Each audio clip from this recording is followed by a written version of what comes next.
Bismillahirrahmanirrahim.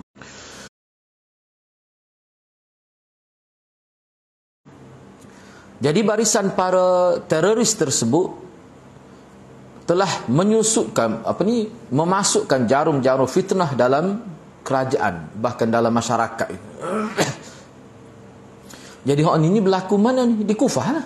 Moga masa tu pemerintah Sayyidina Ali di Kufah, bukan di Madinah.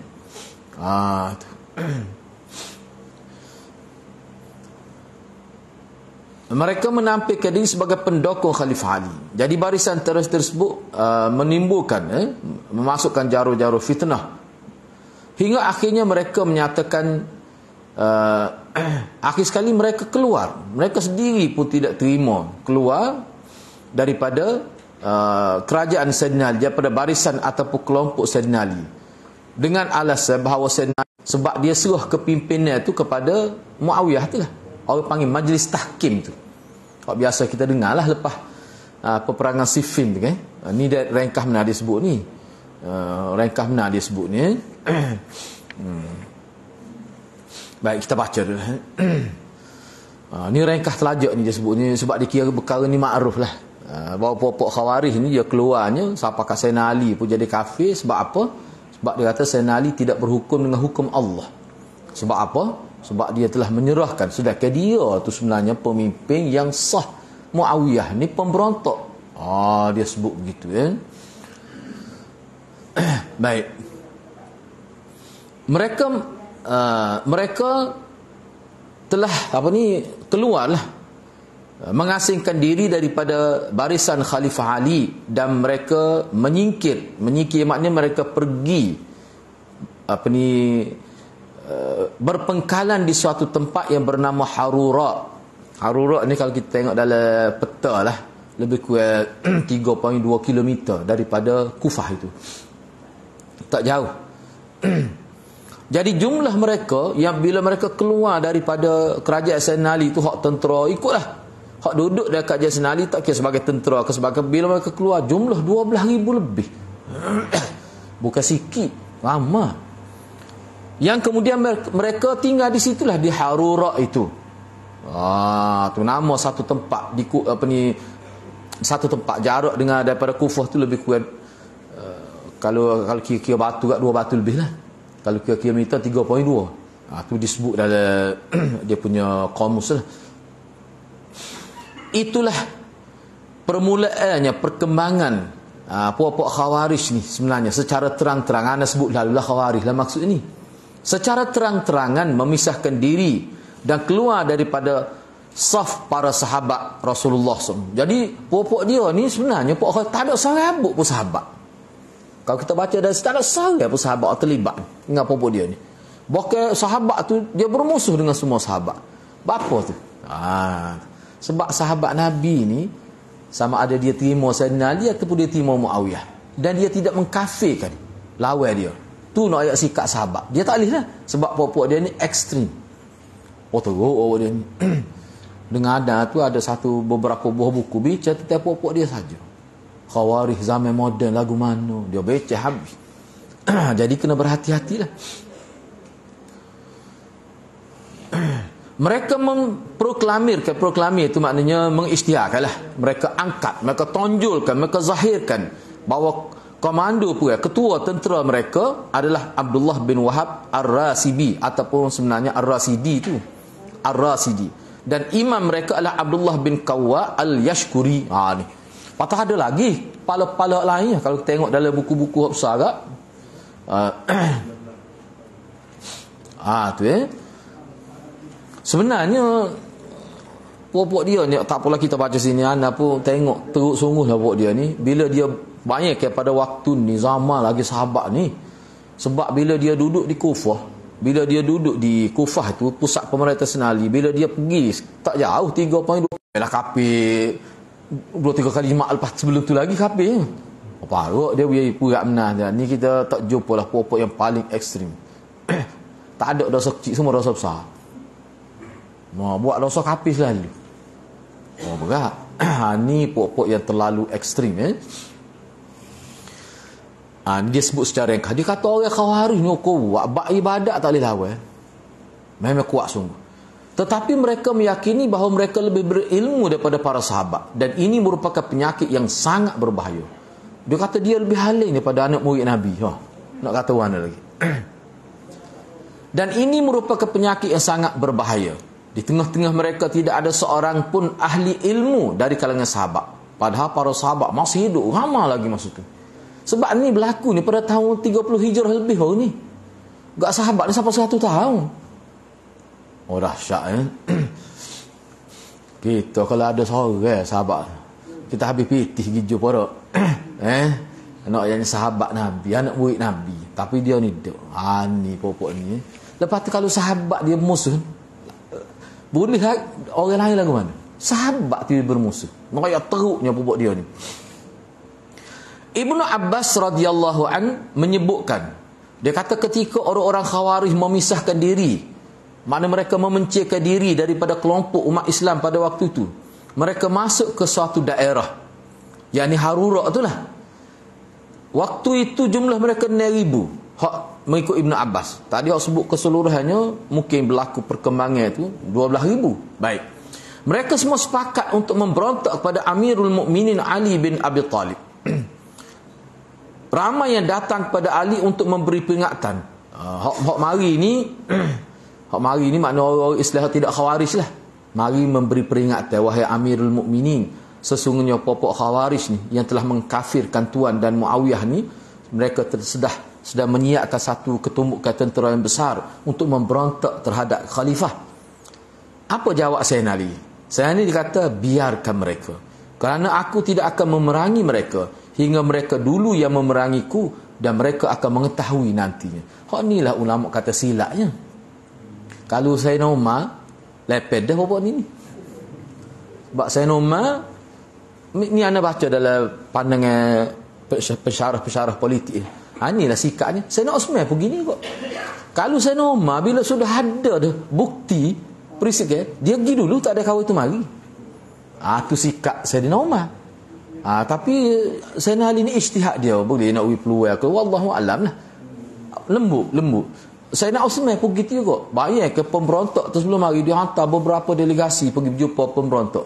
Sebab itulah setengah-setengah sahabat zaman itu dia kata lembut telajuk. Sahabat pun kata gitu. Dia kata kalau Umar 2 kali dia atas Brunei, masuk kali 3 dia atas komando lagi. Tu disebut. Sebab itulah, ialah itu orang panggil polisi pemerintah, dia tidak sama. Tidak sama. Ahli syurga belaka ni. Ali kata biar, aku tidak akan menyerangi mereka. Dan selepas daripada itu, ni pun secara ringkas juga, terjadi perdebatan antara Ibnu Abbas radhiyallahu an dengan puak Khawarij tersebut. Hak kata 9,000 tadi tu.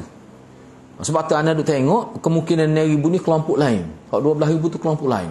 Sebab hak ni hak berdebat dengan hak ni memang terkenal. Cerita ni mana-mana pun kalau kita baca buku tentang Khawarij mesti ada cerita ni. Sebab ni kisah yang sangat masyhur. Jadi sebab dia pokok dia ni dia suka cabar kan. Sahabat ni dia suka gitu. Jadi berlakulah perdebatan antara Ibnu Abbas radhiyallahu anhu dengan puak Khawarij. Dan dalam riwayat sebut Ibnu Abbas pergi ni atas permintaan khalifah pada waktu itu. Sebab Ibnu Abbas ni Quran dah lepas moga maha guru tafsir kalangan sahabat. Sebab puak dia Khawarij yang main-main. Dia berhujah dia guna ayat Quran. Tapi dia pahal ayat Quran tu lucunya. Dia ikut kepala otak dia. Ulama kata puak Khawarij ni kalau dalam bab tafsir Quran, dia tak ikut langsung sahabat. Tu asal dia tu. Tu punca dia. Baik. Jadi semua hujah dan argumentasi mereka, yakni orang panggil pun kenyataan-kenyataan mereka, hujah-hujah mereka dalam mengkafirkan dan memberontak dari barisan Ali, bahkan dari barisan para sahabat, telah dibantah, telah dibungkamkan habis-habisan oleh Ibnu Abbas dengan hujah dan argumentasi yang kukuh dan tidak dapat dibantah lagi, dan mereka tidak mampu membantah hujah-hujah tersebut. Akhir sekali mereka tak dapat jawab hujah-hujah yang dikemukakan oleh Ibnu Abbas. Sehingga tersingkap dan terjawab segala kerancuan berfikir yang selama ini menutup akal dan hati mereka yang sempit. Picit tu mana sempit. Jadi Memang ana baca secara detail lah berkenaan dengan perdebatan tu. Memang pok dia ni sampai Ibnu Abbas ni rupanya jahil ketemu. Dia reti baca Quran. Jadi ayat ni dia tak ambil kira langsung. Ayat ni konteks dia gapo. Ayat ni sebab nuzul. Dia tak ambil kira. Sebab apa? Sebab dia tak terima. Bila tak terima sahabat, inilah jadi. Jadi rosak pemahaman agama. Tapi bab ibadat janganlah kuatnya. Baca Quran semua. Lepas ni ada dia beberapa contoh Nabi sebut. Baik, tak apalah kita tengok ni. Ibnu Abbas berkata, daripada 6,000 orang tu 4,000 lebih bertaubat kesal daripada debat itu. Dan sisanya tetap memberontak 2,000 lebih. Maka akhirnya mereka para pemberontak ditumpas oleh tentera Islam pada waktu itu. Tentera Sayyidina Ali. Demikianlah Ibnu Abbas radhiyallahu an menasihati mereka dengan meletakkan prinsip dasar dalam memahami agama Islam yang benar, iaitu dengan merujuk apa yang telah difahami dan diamalkan oleh para sahabat. Bayar ke zaman sahabat lama tu dia tak sikut dah sahabat.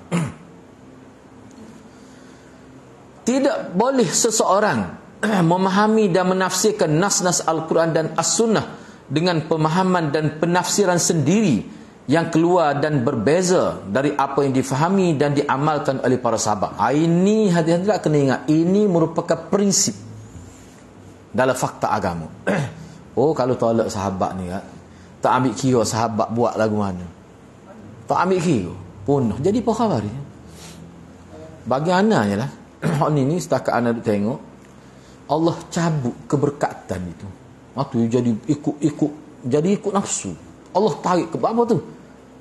Sebab sahabat ni tidak ulama, dia lain tinggi lagi pada tu. Orang tak ada ulama sahabat ni. Ulama ni lain. Sahabat ni ulama ni rendah lagi. Orang tak panggil sahabat ni asal bakar ni ulama besar ni. Orang tak panggil gitu. Kalau kecek tu nampak dah tak erti.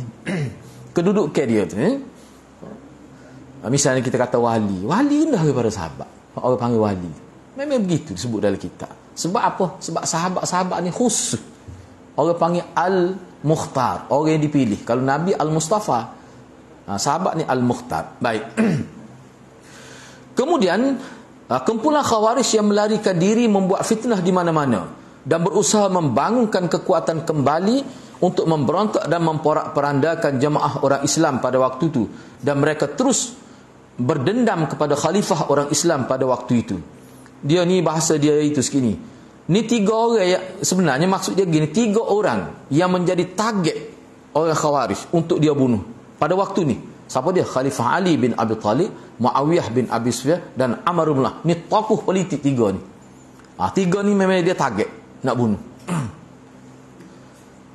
Tapi dia boleh bunuh Sayyidina Ali. Satu dua lagi tak boleh. Apa tak boleh tu? Kalau dalam sejarah ada disebut. Sebab Muawiyah Ammar bin Al-As ni dia kelompok Muawiyah. Pokok dia Muawiyah ni, tu kata cerdik Muawiyah tu, dari segi fik siasah memang dia tinggi. Sebenarnya ialah Sayyidina Ali ni dia muka manusia dia ada kekurangan dia. Dia bakal dia kira tak perlulah orang dia jaga sangat dia. Muka Sayyidina Bakar pun tak ada orang jaga. Muawiyah kata 2 orang dah pemimpin tertinggi Islam, tak ada orang paling tinggi sekali kena bunuh. Sayyidina Umar kena bunuh. Lepas tu Sayyidina Uthman kena bunuh. Lepas tu masa ni Sayyidina Ali tak kena. Tapi Muawiyah siap dah. Orang nak masuk jumpa dia, kena jumpa orang lain dulu. Dia standby lalu. Sebab apa? 2 orang ada khalifah kena bunuh. Tak okay kita nak biarkan khalifah kita dalam keadaan terdedah gitu. Nak jumpa dia kena melalui berapa lapisan pintu. Nak pergi mana-mana penuh dengan bodyguard. Sehingga ada orang yang benci pada tengok tu. Langsung tak serupa dengan sahabat yang besar lagi pada dia. Tak serupa Sayyidina Bakar. Muawiyah kata, tak serupa Muzamil tu orang baik-baik. Tak okey lah. Dia kata khalifah aku ni dah mikir untuk umat. Lepas tu nak biar pergi kedai seorang-seorang gitu. Masa tu dia mengingat. Nak masuk jumpa dia, kena jumpa bodyguard dia dulu. Masuk 3 pintu ada disebut. Nak baru boleh jumpa dia. Apa tu? Tu Sayyidina Umar kena bunuh dah. Sayyidina Uthman kena bunuh. Lepas tu Sayyidina Ali pula kena bunuh. Jadi Muawiyah sebut betul sungguh. Sebab tu target dia 3 orang ni dia boleh bunuh Sayyidina Ali. Muawiyah dan Ammar bin As. Apa tu? Sebab dia ubah. Dia punya orang panggil apa? Strategi tu dia ubah. Dia tidak mudah-mudah dah orang nak jumpa dia pakai jumpa. Sebab saya normal lebih masjid. Nak masuk masjid. Dulu boleh lagi tu. Jadi sebab tu sahabat-sahabat dia kata memang cerdik Muawiyah. Cerdik Muawiyah dah lebat ni. Sebab tu dia bukan mati kena bunuh. Sebab dia jaga. Tu Baik, cuba kita tengok lagi. Kemudian jadi dia target tu. Kalau kita baca sini tak ada 3 orang Khawarij yang berencana membunuh. Maknanya pokok Khawarij dia target tiga kepala ni kalau boleh bunuh berjayalah. Siapa dia? Sayyidina Ali.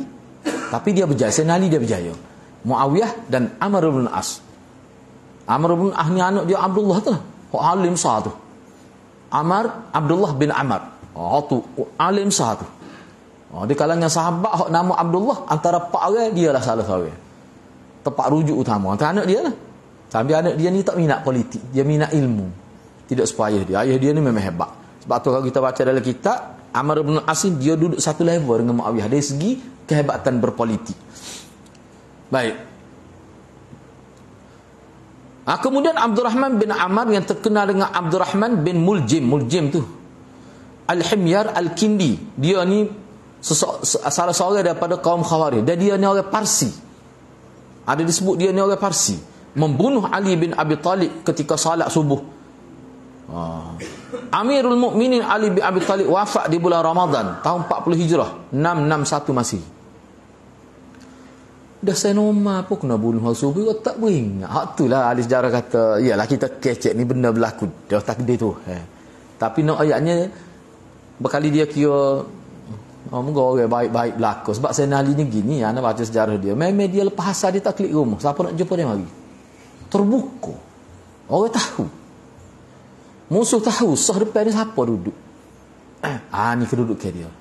Memang dia kata kadang-kadang dia tak ada nak klik. Kalau tak ramai orang jumpa dia nak ayat masalah gini, dia dah klik rumah. Nak ayat dia ni. Dia duduk di masjid. Di Kufah tu. Nak ayat ni khalifah pada waktu tu. Nak ayat mudah nak jumpa dia. Tapi zaman Muawiyah ada. Tak boleh. Rugi masa aku. Nak jumpa dengan orang panggil, kita tekani dia PA dia jumpa waktu tu. Enggak, dia tak bunuh waktu dia nak bunuh bos ni. Enggak, bos nak jumpa payah. Sebab kalau buat mudah ni jadi. Siapa ada orang kata metaka jadi pemimpin tertinggi supaya Maharaja Rum nak jumpa payah. Muawiyah kata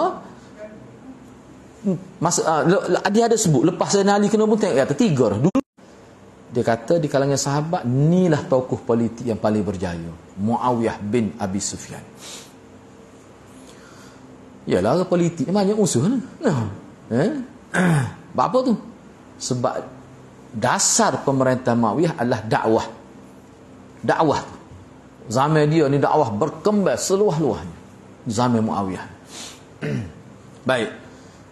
Setiap pemberontakan melawan pemerintah membuat kerosakan, mengganggu mana stabilitas keamanan, menyebabkan jadi tidak aman, kucak-kacir, menakut-nakutkan dan mengadakan orang panggil keganasan terhadap orang Muslim. Maka umumnya pelakunya adalah orang kafir. Jadi zaman ni hak terlibat merosakkan suasana umat Islam, bunuh orang Islam, menimbulkan ketakutan sehingga nak keluar pun takut waktu malam. Ini semua adalah pelaku dia pokok kafir atau munafik atau Khawarij atau Syiah. Sebenarnya Yahudi belakang. Yahudi belakang. Kerana sesungguhnya Islam tidak pernah mengajarkan untuk membuat kerosakan. Sebaliknya Islam mengajak kepada kedamaian dan keamanan. Sepanjang sejarah umat Islam yang selalu membuat kekacauan dalam satu negara dan selalu menumpahkan darah orang Islam dan lainnya, tak lain dan tidak bukan Khawarij dan Syiah. Ini terbukti dalam sejarah. Kedua kelompok ini wajib diwaspadai oleh pemerintah dan rakyat. Yang tentunya di belakang mereka tu ada orang-orang kafir dan munafik yang mendukung gerakan mereka. Disebut lalu terang. Ni bukan maklumat khayalan dia dan memang dalam kitab sebut terang. Puak-puak ni ada yang mendanai gerakan dia ni. Mereka berpura-pura sebagai Muslim yang taat. Puak dia ni kadang-kadang dia usah pertama sebenarnya.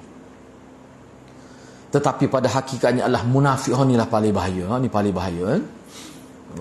Tamu-tamu kalau dia pegang jawab pula. Cubalah baca sejarah Iraq. Ibnu Athir dia kata dia tak boleh baca sejarah Iraq.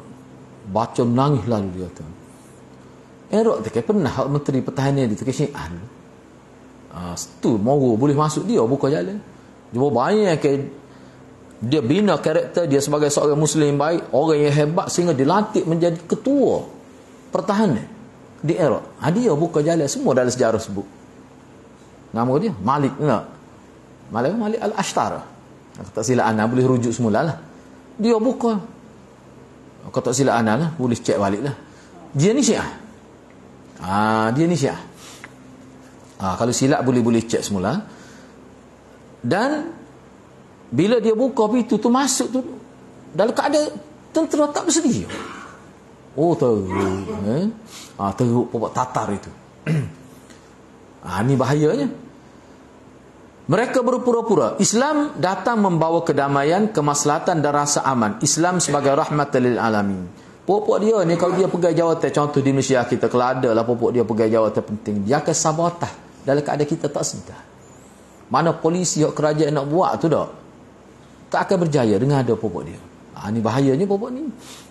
Inilah orang panggil ujian besar kepada kerajaan Saidina Ali. 3 tahun lebih muetah, 1 inci pun tak berlaku dakwah. Ulama kata terhenti dakwah 3 tahun lebih. Berapa ni pokok dia dalam gapo Saidina Ali nak buat tak jadi berlaku. Sehingga rakyat nampak. Sehingga rakyat adalah rakyat kata kenapa dia kata zaman kamu ni teruk. Tidak seperti mana 3 khalifah sebelum ini. Sayyidina Abu Bakar, Sayyidina Umar, Sayyidina Utsman. Zaman kamu ni teruk.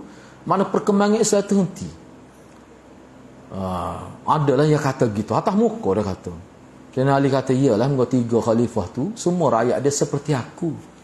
Tapi rakyat aku sepomong lah kau. Sayyidina Ali kata gitu. Orang politik kan kayak gitu ya, tak hidup baca Al-Quran agama gitu ya.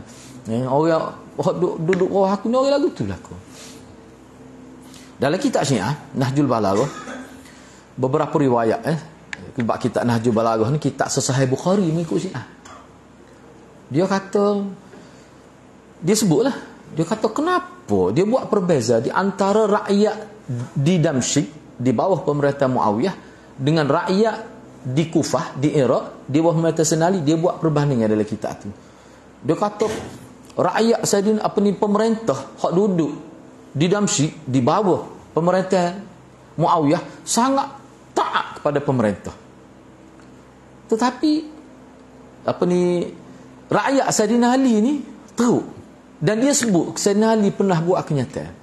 Dia kata kalau 10 orang rakyat aku ni tukar dengan seorang rakyat Muawiyah aku nak. Muawiyah wis seorang rakyat dia, aku wis 10 orang rakyat aku. Hak duduk bawah sebab tapi Saidina Ali nak buat macam mana? Saidina Ali memang dia tengok pupuk munafik saja di dalam kerajaan. Ada dalam kitab Nahjul Balaghah dia sebut. Tu.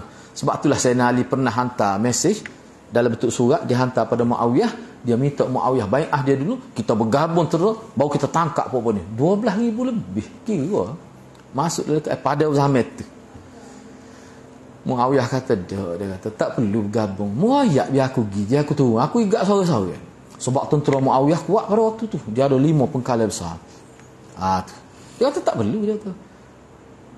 Sebab tu bila orang kata dia memberontak, dia kata tak sebab aku tak baik lagi Saidina Ali. Memberontak ni kalau baik sebab itulah kita tengok ulama-ulama kita setengah-setengah tu tarik balik. Dulu kata Muawiyah ni pemberontak.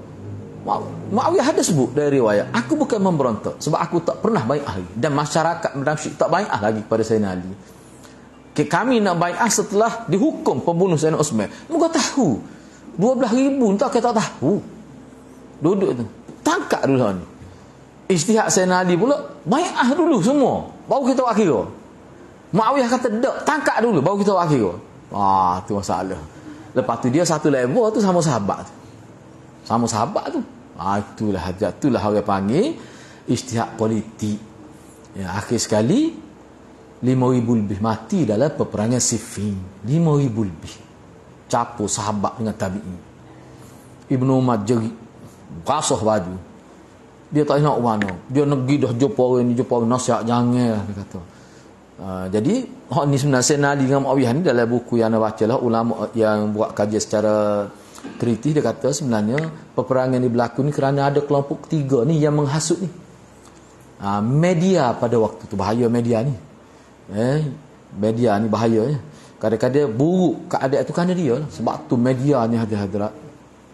Nak guna bahasa ke dia bagi anak lah, setengah-setengah tu kalau dia tak bertaubat lah, dahsyat, dihukum di hari akhirat. Sebab dia punca kemusnahan. Kadang-kadang benda tak jelas, duk tobik apa nak suruh laku akhbar dia tu, nak tu bahaya dia. Wa idh qala Ibrahim rabbi ja'al hadha baladan amina warzuq ahlahu minas thamarati man amana minhum billahi wal yawmil akhir qala wa man kafara fa umatti'uhu qalila thumma attarruhu ila adzabin nar wa bi'sal masir. Dan ingatlah ketika Nabi Ibrahim berdoa, ya Allah, ya Tuhanku, jadikanlah negeri Makkah ini negeri yang aman dan berilah rezeki berupa buah-buahan kepada penduduknya, yaitu di antara mereka yang beriman kepada Allah dan hari kemudian. Lalu Allah berfirman, dan kepada orang-orang kafir aku akan beri kesenangan yang bersifat sementara, kemudian aku akan paksa dia ke dalam azab neraka, dan itulah seburuk-buruk tempat kembali. Dan seterusnya, wa idh qala Ibrahim rabbi ja'al hadzal balada amina wajnubni wa baniya an na'budal asnam. Dan ingatlah ketika Ibrahim berdoa, ya Allah, jadikanlah negeri Mekah negeri yang aman dan jauhkanlah aku beserta anak cucuku agar tidak menyembah berhala. Jadi kalau kita tengok kedudukan peperangan hak berlaku tu tidak berlaku di Mekah dan Madinah, tak berlaku.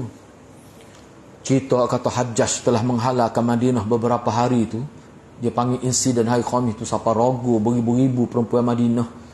Waktu cerita tu karut, tak betul, bohong cerita tu. Memang beratnya. Kerana ingat di sekolah juga bila guru kita sebut guru sejarah Islam lah, masa tu mungkin kita pun tak baca sendiri, guru sebut 3 hari tentera Hajjaj tu, masa tu zaman Yazid lah, sahabat pun ada lagi masa tu Madinah, amal lagi. Dia benarkan tentera dia buat apa saja di mana. Siapa tentera Islam ni ragu perempuan Madinah, katanya siapa 2,000 ya ragu. Tu kita dengar putarak gamuk, dia panggil insiden hari Khamis. Rupanya pengaruh hangit. Tak betul cerita tu. Tu masa nak ngaji lu malah nak sebut ni dalil, gini dalil, banyaklah dalil. Kejut kita. Guru kita sebut dulu memang ni nak sebab tu Hajjaj ni kata tak ada orang yang zalim seperti Hajjaj. Patut perang dengan Abdullah bin Zubair sampai rutuh Kaabah pula. Buya tu pula. Parut. Kita beci tak habis renci. Waktu mana ada kita buh nama Hajjaj? Ada? Telah bubuh nak tahu. Tak ada nama Hajjaj. Tak apalah, itu kita bincang semula. Dengan ada buku. Orang dapat MA buat kajian tentang Hajjaj, bincang riwayat tu. Teruk lah sejarah sebenarnya. Dia ngaji hadis di Masjid Madinah, Hajjaj ni. Latar belakang pengajian dia, umur 18 tahun, 17 tahun, terlibat dalam pemerintah. Memang otak judi dia tu. Banyaklah kalau nak sebut. Misalnya guru anak sebut masa di sekolah menengah tu, jahat tak jahat dia bila dia dilantik menjadi gubernur di Mesir kan. Mula hari ucapan usulun dia tu bawa pedal, erik atas tanah berapi, kena batu mata pedal. Lepas tu dia ceramah dia teruk lah. Rupanya bila kita baca di kitab, rupanya hak tu dia sebut kepada pokok Syiah. Banyak cerita. Rupanya khalifah gubernur pada waktu banyak dah mati kena bunuh tengah malam. Siapa dia? Inilah saki baki pemberontak terhadap Sayyidina Uthman ya. Hak masih ada. Zaman dia, sebab tu zaman dia ada sebut ke dia akan cari orang bunuh Sayyidina Uthman sampai keluar caci. Siapa dia tu? Syiah lah, Rafidah. Orang terpengaruh dengan gerakan Abdullah bin Sabah tu. Jelas dia sebut. Baik, tak apalah ni cerita dia. Tapi berkat doa ni, orang panggil pusat Islam Mekah Madinah, dia tak terlibat dengan perkara-perkara ni. Tu banyak hadis-hadis sebut tu. Baik, habislah bab ni. Kita masuk. Bab ni pun masih lagi ada kaitan lah sebenarnya. Selepas kita bincang tentang ahli sunnah wal jamaah ni, dia tidak benar memberontak, tak boleh sama sekali, kecuali kalau berlaku daripada pihak kerajaan itu perbuatan kufur yang nyata, baru boleh memberontak. Tu pun kalau ada kekuatan. Kalau tak boleh, lebih baik masuk dalam hutan, makan daun kayu akar-akar, minum tu lebih baik lagi. Tu ada riwayat kata bawa kami masuk dalam hutan untuk sebagai makanan, lebih baik lagi. Sebab kalau memberontak pun tak ada kemampuan. Tu. Baik, cuba kita tengok tajuk seterusnya lah. Tajuk yang ke-77, perkara yang ke-77, ahli sunnah wal jamaah menjaga ukhuwah sesama mukmin. Hak ni penting benar ni. Zaman kita ni pun zaman fitnah juga ni. Berbeza parti politik, kutuk-ngutuk berlaku. Pok ni berlaku bukan ada bersatu pihak, dia kedua-dua pihak, ketiga-tiga pihak, keempat-empat pihak. Menggau politik Islam paling banyak parti. Lepas tu ada NGO dengan cara dia. Kadang-kadang AJK masjid dengan AJK lain pun bala.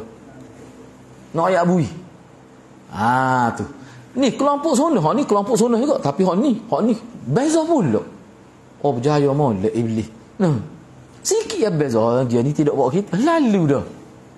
Apalah perangai. Ni hak kita nak bincang ni, itulah. Maknanya termasuk dalam bab orang panggil prinsip ahli sunnah, dia tak boleh gitu. Tak belagang, tak kena dengan polisi, beza, tak boleh kita nak kata. Kadang-kadang tu kata berat-berat lah. Tengok dalam internet dekat Rusia lah. Sama Islam, kotuk, jahat, bodoh, macam-macam. Penuh-penuh mulut sebut. Boleh kata boleh tu? Dari segi akhlak, tak boleh. Tak kena gitu sama Islam. Lepas tu nak marah, memang nak marah. Lama kau tak belaga kita. Tak suruh orang kau tak marah, kita tak timbul tu. Tu syaitan guna lalu lah situ. Akhir sekali jadi tak ada kebaikan. Baik, cuba kita tengok. Ni prinsip ahli sunnah ni. Ahli sunnah wal jamaah menjaga ukhuwah, persaudaraan sama mukmin, dan seolah-olah mereka tu satu tubuh. Masalul mu'minin fi tawadi. Ni lah ni. Cuba kita tengok. Orang beriman ni, sama-sama orang beriman ni, Nabi gambarkan seperti satu jasad, satu tubuh. Bila yang satu sakit, tangan sakit, terasa habis pada anggota lain. Mata berair, padahal sakit kaki, jauh kakinya mata ni, tapi berair putih mata. Apa yang sibuk mata tu? Sebab dia sambung tu. Tu hakikat sebenar. Nabi buat perbandingan. Ni adu ba'duhu ba'da. Orang mukmin dengan mukmin lain ni seperti satu bangunan yang tersusun rapi. Sebahagiannya menguat ke sebahagian yang lain. Dan beliau ni Nabi buat gini kepada Nabi buat ini orang Islam. Terjalin ukhuwah. Jadi kalau kita tak belagang dari segi politik, janganlah kita kata kutuk, tak kena lah tu. Tak belagang ni pada NGO pada juga. Ada jumpa sahabat ni NGO Islam lah, ke NGO ni NGO Islam ni, tapi tak belagang. Tengok abang ni sebut. Anak tak boleh nak nikah. 2 tahun tertungguk. Akhir sekali nikah juga. Sebab Tino kata dia tak biar. Tak sini nikah. Tak ada orang nak buat amat. Dia wui juga. Boleh anak alik-alik. Pak orang. Jumpa orang ni. Dia tak nikah, tak boleh anak nikah. Okey lalu. Nak ayatnya beza pada NGO. Sama Islam tu. Hak parti politik, cara parti politik. Hak ni kata gini, kata hak ni sebut munafik, kafir pada hak ni pula gomo, cara lain pula macam-macam. Orang atas ni relax ya, berpeluk cium gitu no. Hak bawah ni itu berlaku. Hak tu syaitan nak benar lagu tu. Jadi panduan hak kita boleh ni dalam tajuk ni tak boleh gitu orang Islam. Biar tak belaga setara mana pun. Kita nak guna, nak kutuk, kadang-kadang sebut laknat. Tu tak boleh. Hadis yang kedua, Rasulullah pernah bersabda, "Mathalul mu'minin fi tawaddihim wa tarahumihim wa ta'atufihim mathalul jasad idza ishtaka minhu 'ud tada'a lahu sa'irul jasadi bis-sahri wal humma." Perumpamaan orang mukmin dalam saling cinta mencintai, saling sayang menyayangi, dan saling tolong menolong seperti satu jasad. Jika salah satu anggota jasad itu sakit atau tubuh itu sakit, maka seluruh anggota lain yang lain walaupun tak sakit tapi turut merasakan sakit juga. Dengan tidak boleh, siapa tak boleh tidur malam. Mulut bunyi pada sakitnya ibu kaki. Hau bunyi. Tu tak boleh tidur, kecek derah marah tu. Tu padahal sakitnya ibu kaki. Yang mulut tu sibuk apa ni, kita kata tak, Nabi buat perbandingnya tu sepatutnya gitu. Hak ni untuk kita sebab Nabi tahu dah kita ni manusia dia ada kelemahan. Bila kelompok kita ada pemimpin kita, orang kutuk pemimpin kita, marah tu kan macam-macam. Kata hak ni berkata siapa gocoh tetok dulu kapuana dulu baca tetok.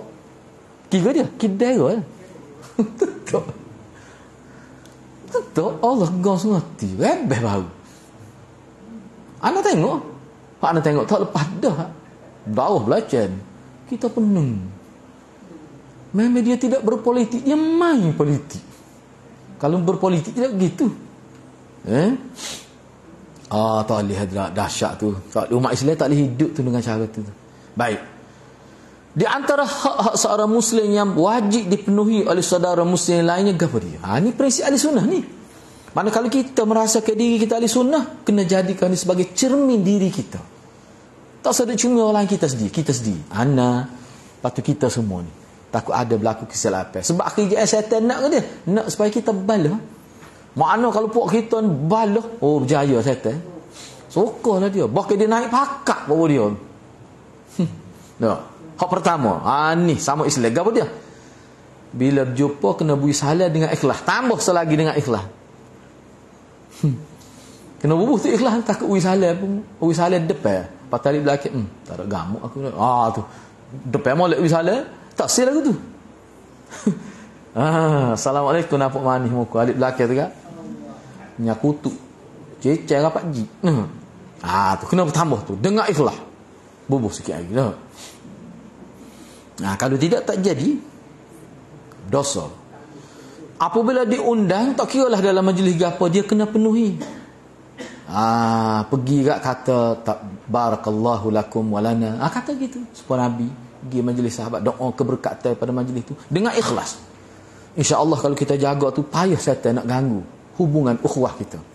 Yang ketiga, apabila meminta nasihat, maka dinasihati. Bercakap dengan bahasa yang baik. Nasihat di sini maknanya inginkan kebaikan. Yang keempat, apabila bersin, mengucapkan alhamdulillah. Orang yang bersin itulah. Dan orang yang dengar tu dia kata yarhamukumullah, mudah-mudahan Allah merahmati kamu. Jangan dia bersin, dia kata nak mampu dah tu. Dalam hati dia kata gitu. Tak lama dah tu lagu tu. Aku mampu hawa lagi molek. Misalnya dia kata gitu dalam hati. Tak boleh dia. Tak ada gaya dah dia kata ni. Rasa meleh dia dulu dengan lembu dia tu lah. Jadi cuba perhati molek hak ni ada hadis khusus ni, lepas ni dia ada sebut. Bapa ya bila bersin Nabi suruh kata alhamdulillah, dan orang yang kata yarhamukumullah. Nak ayatnya kita sama Islam ni, bila seorang tu bersin kan maknanya isyarat bahawa orang tu agak-agak sihat. Tak bersin ni tak sihat orang tu. Kira-kiranya gitulah. Lepas tu bersin ni berapa kali, ada pula perbincangan ulama tu hak sihat ni berapa kali. Numai bersin macam tak boleh lepas bersin. Tu tak sihat tu. Ada pula ulama ni tak apalah. Kuku mana pun dia bersin, kita kata ke dia ya rahmukum, mudah-mudahan Allah merahmati engkau, memerahmati kamu. Apa Nabi suruh lagi? Apa kaitan bersin? Nak ayatnya orang Islam ni lagu dah lah jumpa assalamualaikum. Bersin pun kata gitu juga, soalah doa rahmat juga. Inilah cara Nabi ikat hubungan hati umat Islam dengan orang panggil perbuatan zahir. Dan kita kena buat dengan ikhlas, insya-Allah Tuhan akan jaga. Syaitan payah nak ganggu kita. Apabila sakit, kena pergi ziarah dan doa kebaikan, minta Allah sembuhkan dia. Tu. Benda ni kalau tak berlaku, maknanya hubungan masyarakat tu bermasalah. Yang keenam, apabila meninggal dunia, maka hendaklah pergi ziarah, melawat kita panggil, pergi hantar dia kubur. Hak tu boleh pahala berapa? Semaya saja boleh berapa? Dia panggil satu qira. Satu qira ni setara mana? Bila ditanya Abu Hurairah ke, dia kata sebesar gunung. Satu qira. Lepas tu kalau pergi hantar kubur pula boleh 2 qira. Tu nak ayat besarnya. Jadi masa semaya tu doa. Mengiringi dia tu doa pula. Allahumma ighfir lahu wa'afi wa'af. Allahumma doa. Harakah gitu tak apa. Allah panjang lagi molek. Nabi ajar tu. Tu cara dia. Tashmitul atis. wa ijabatud da'wah, wa iyadatul marid, wa ittiba'ul janais. 5 hak yang mesti ditunaikan oleh seorang Muslim kepada saudara dia. 5 perkara ni kita kena buat kepada sesama Islam dengan ikhlas. Dia kalau dia wisalah kena jawab salah. Dan kita kena wisalah. Hak wisalah tu Nabi kata pahala lebih besar. Yang kedua, tashmitul atif. Bila dia bersin, dia kata alhamdulillah, kita kena kata yarhamukumullah. Itu maksud tashmitul atif. Tu. Dan memenuhi undangan. Kalau dijemput, tak kira lah majlis ke apa dia jemput, kita pergilah. Kalau tak pergi, ayat menggolah ni mudah benar. Kata WhatsApp minta maaf lah, tak pergi. Kawal 5 hari ni. Tak boleh nak pergi minta maaf lah. Doa atas. Mudah-mudahan Allah berkati majlis. Entah. Tu. Dengan ikhlas lah. Pati ingat dalam hati. Kalau ada rasa nak marah, cuba biar Allah buat perasaan marah tu. Sebab apa? Sebab dengan marah itulah syaitan akan guna. Marah ni wasilah syaitan untuk merosakkan hubungan kita. Kena ingat semua tu. Kalau sakit kena pergi jenguk dia, kena ziarah lah. Dan kalau dia mati kena salat jenazah, patah hantar dia kubur. Semua tu melibatkan doa keampunan dan kebaikan. Yang ketujuh, apabila mengalami kesulitan kena beri bantuan. Kalau dia susah kena bantu dengan kadar kita boleh lah, ikutlah. Yang ke-8, kena memudahkan urusan. Jangan kita pula merosakkan kehidupan dia. Kalau dia nega jadi mampu kerah ke kita misalnya, tak boleh lagi tu. Kita ni kena bantu dia. Ni hak. Yang ke-9, kena tutup kalau keaiban peribadi dia. Kalau keaiban peribadi kena tutup. Kalau ada keaiban lain pun kena usaha supaya dibaiki dengan cara tidak menjatuhkan maruah dia. Itu adab dia. Jangan kita duk sebut pula, tak usah gilah tu jahat nah tu. Aku tak jumpa lah kapan ni jahat lagu tu. Dia pun ayat susah. Habis leceh dia sebut. Dosa besar. Bahkan kalau kita duk biasa buat kerja lagu tu, Allah akan dedah keaiban kita. Bila Allah dedah keaiban kita, baru kita tahu. Tak tahu nak tok muka mana pula tengok tu. Kita ni nampak baik ni sebab Allah tidak dedah keaiban kita. Nampak juh belaka. Tapi kalau Allah dedah kan, berat dia. Engkau kita ni manusia. Semua ada ni. Jadi cuba kita tengok di sini dia ada buat ni.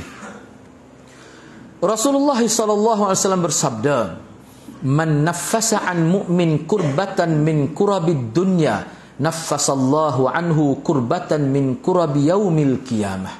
Wa man yassara ala mu'sirin yassarallahu alaihi fid dunya wal akhirah. Wa man satara musliman satarahu Allahu fid dunya wal akhirah. Wallahu fi aunil 'abdi ma kana al-'abdu fi auni akhihi." Hak ni kena letak depan. Kena kalau boleh letak dalam gatu telefon depan sekali tu. Cuba perhati gapo dia. Molek benar ni. Ni orang panggil pendekatan yang Nabi guna untuk menjalinkan hubungan mesra sesama Islam. Gapo dia? Sesiapa yang menghilangkan satu kesusahan seorang mukmin dari kesulitan-kesulitan dunia, banyak kesulitan, tak apa dah kita selesaikan kalau boleh. Maka Allah akan menghilangkan kesulitan darinya dari kesulitan-kesulitan pada hari kiamat. Saja kita menyelesaikan kesulitan orang Islam, Allah selesai. Allah hilangkan kesulitan bukan kesulitan kita di hari akhirat. Kita buat saja. Baik. Dan sesiapa yang memudahkan urusan seseorang mukmin, maka Allah memudahkan urusannya di dunia dan akhirat. Boleh hari kita tak sedar. Kita apa bahasa mudah. Rupanya kita pernah tolong orang. Boleh berlaku gitu. Dan sesiapa yang menutup keaiban seorang Muslim, maka Allah akan menutup keaibannya dunia akhirat. Maknanya kalau dia buka aib seorang Muslim, Allah akan buka aib dia. Dan sesungguhnya Allah akan sentiasa menolong hambanya selama hamba itu menolong saudara dia yang lain. Maknanya Allah ikat gitu. Maknanya kalau nak suruh aku tolong mu kena tolong orang lain. Tu dia panggil sistem alam yang Allah buat. Sunnatullah lah. Baik, cuba kita tengok lagi. Ni kena hayati sungguh-sungguh lah ni. Ni untuk kita semualah. Untuk kita diri sendiri. Ahlus sunnah menganjurkan tolong-menolong terhadap sesama kaum muslimin dalam kebaikan dan takwa berdasarkan timbangan syariat. Bukan timbangan para pengikut hawa nafsu dan ahli bid'ah. Sebagaimana firman Allah. Wa ta'awanu 'alal birri wat taqwa wala ta'awanu 'alal itsmi wal 'udwan. Dan tolong menolonglah kamu dalam mengerjakan kebajikan dan takwa, dan jangan tolong-menolong dalam berbuat dosa dan permusuhan. Cuba bayangkan orang-orang kita ni. Ni ana sebut secara umum ni. Tak usah duk terasa, kita sebut secara umum. Kesifat orang politik tempat kita ni kan. Dah, khususnya kalau dekat-dekat pilihan raya, memang dia sengaja cari kelemahan tu nak sebut supaya orang benci. Kadang benda tu tak ada dek pun. Musim pilihan raya, lepas pilihan raya tak ada lagi isu tu. Cuba bayangkan dosa sebesar mana. Kalau kita sebut kesalahan dia berkabit dengan negara, tak apa, itu bukan kesalahan peribadi dia. Memang dia menipu. Ada dalil, ada bukti. Ada bukti. Mana kena ada bukti lah, jangan tak ada bukti. Saya ada bukti, tiba-tiba tak ada. Itu goreng nama dia tu. Tak boleh gitu. Dia kena ada bukti lah. Bila kita tuduh kena ada bukti, kalau tidak berdosa. Tu hukum umum tu. Tak kira siapa. Tak kira mana-mana pihak pun. Tu hadis-hadis sebab tu kadang-kadang kita ilik kepala neng takut pasal. Sebab ni kesalahan dengan manusia ni tak ilah dengan sedekah. Tak ilah dengan minta maaf, dia kena bersihkan baik nama orang itu. Hak ni boleh berlaku pada siapa sajalah kalau tak jaga kan. Tu hadis-hadis. Sebab tu bagi anak kalau kita boleh jaga ni insya-Allah Allah berkat dalam masyarakat kita. Kalau tak jaga ni hilang keberkatan. Gitulah. Baik, untuk minggu depan kita bincang poin yang ke-78. Ahli sunnah menyuruh kaum muslimin untuk sabar ketika mendapat ujian dan cubaan. Bersyukur ketika mendapat kesenangan. Serta reda terhadap orang panggil kepahitan qada dan takdir Allah Subhanahu Wa Taala. Ini kita bincang. Jadi kita berhenti setakat tu dulu. Mudah-mudahan sedikit perbincangan kita cuba hayati kukuk kesalahan yang ada berlaku dalam diri kita sendiri. Takut berlaku gitu. Kena baikilah. Gitulah, mudah-mudahan Allah berkati kita semua. Aku qauli hadza wa astaghfirullahal azim li wa lakum. Wassalamualaikum warahmatullahi